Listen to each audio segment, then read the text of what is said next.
Hollywood, I'm embarrassed for you.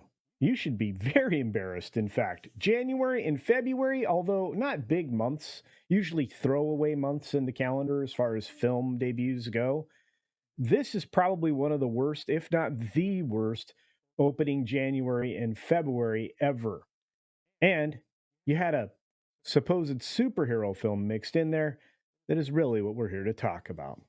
Now, let's get over to that story. But before we do, I just want to remind you I am sponsored by my own website, beachpunk.us, where you can get all the amazing gear out there. And another quick reminder that we are on a subscriber drive. So if this is your first visit here or your thousandth visit, please hit the thumbs up and turn the little red subscriber button to gray if it's not already. It's going to help me out. We're aiming for 20K. We got 4 days left to do it, and I would truly appreciate it. Now, as Punk Waddle leaves, let's kick over to the story. We got Bob Marley, One Love, and $120 million worldwide number, which is impressive. It's a biopic pick. There's nothing here for anybody to not enjoy. The problem is it's competition, which was a superhero film, supposedly, Madam Web. Now, as the thumbnail below says, Madam Web destroys the MCU. Why? Well, because they're related, they're interconnected, and whether or not Marvel wants to acknowledge that Spider-Man and everything attached to that is still part of Marvel and still part of the Marvel Studios projects, they would rather you forget that in a lot of different ways. But as you can see here, as we scroll through what Anthony De Alessandro says over at Deadline, he says that let's see, grosses haven't changed seismically from yesterday and what is hopefully the last less than $70 million weekend for a while. Very eloquently said. In fact, this is where the rubber meets the road. They have not had a big week in terms of box office in a long time, and they've certainly had what I would categorize as anemic weekends. And you have this biopic doing rather well. You have performances by other things like Demon Slayer and Ordinary Angels, and there's actually a decent chance that both of those could pick up a spot and knock Bob Marley down today as we speak. I'm not really sure that anybody wanted to see Drive Away Dolls, but well, more people than I would have expected. And look, the One Love film at 120 million global is a big number, but Madam Web is embarrassing. We're going to look at some numbers right now from the numbers, and here we are. Right now, Bob Marley, One Love scored a $13.5 million gross at the box office this weekend. And Demon Slayer, which is the final episode of one season and the first episode of another, not even a real film, I don't think, is at 11.5 million, just 2 million or less chasing down One Love. Ordinary Angels, a faith-based picture, is at 6.5 million.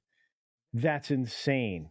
And as we go through the whole list of numbers here, you'll see that Paramount's winning, Crunchyroll in second, Lionsgate in third, Madam Web barely hanging on to fourth place at 61% of a fall. It's actually right on par with what usually happens in the box office with superhero films, at least with Marvel films. Now, this does come from Sony, but unfortunately, Sony shares some of the Marvel universe with Disney, which means you're going to confuse the two. And I think that's what Mr. Feige down here is kind of worried about. Of course, this also gives Disney another example, right, Feige? Another example of what happens when you go with a female centric, female led, and all female thing. It doesn't. It doesn't work. It doesn't make money. And again, we're looking at a total gross to date domestically of $35.4 million by the time we end up through this weekend.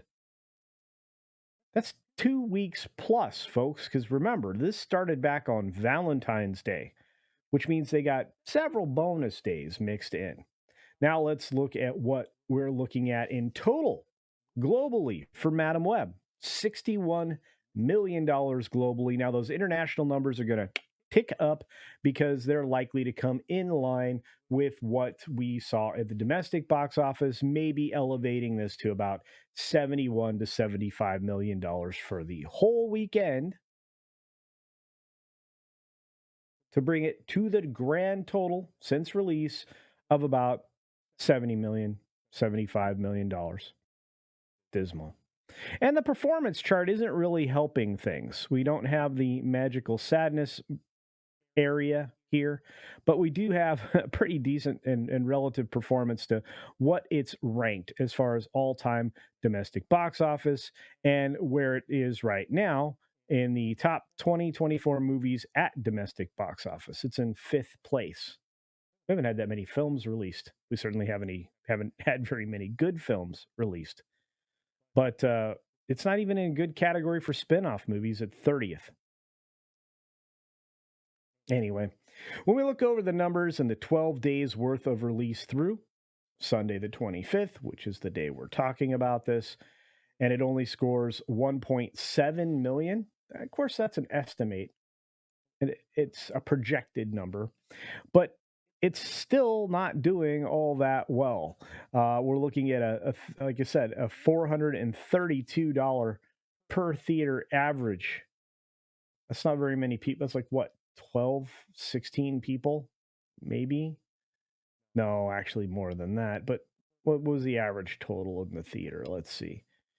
It's not very many. It's not very many. It's not representing a whole lot of folks per show. Let's just put it that way. And again, in 12 days, 35.4 million, not necessarily rocking the box. I'm not really sure why, because of the way they calculate things, that this got some kind of a jump up in overall weekend performance. It's not even beating the biopic that's beating it. It's not beating the other two things that came out this week, which include Ordinary Angels and 2 episodes, I think, or so of Demon Slayer from Crunchyroll. It's very, very dismal. Internationally, it's not performing very well either. You got Mexico becoming one of the top territories there with $2.8 million. The UK, we're sitting at $2.8 million, right? Wow. France, 1.6 million. Australia, 1.5. Germany, 1.5. Brazil, 1.5. Spain, not even $1 million. Italy, and on we go down. But there are some dates out in the future that I guess this film is getting released, like in Chile. Chile doesn't get this till Christmas. I'm sorry. This is not something to wait for. And China won't get it till the 1st. So it'll be, they'll get it about the time that Dune 2 is released here in the States. And I'm not sure what the release date is for Dune 2 in China. If it happens to be the 1st of March, well, good luck to you, Madam Web, because that's the only other market that could dig you out of the enormous hole you're in.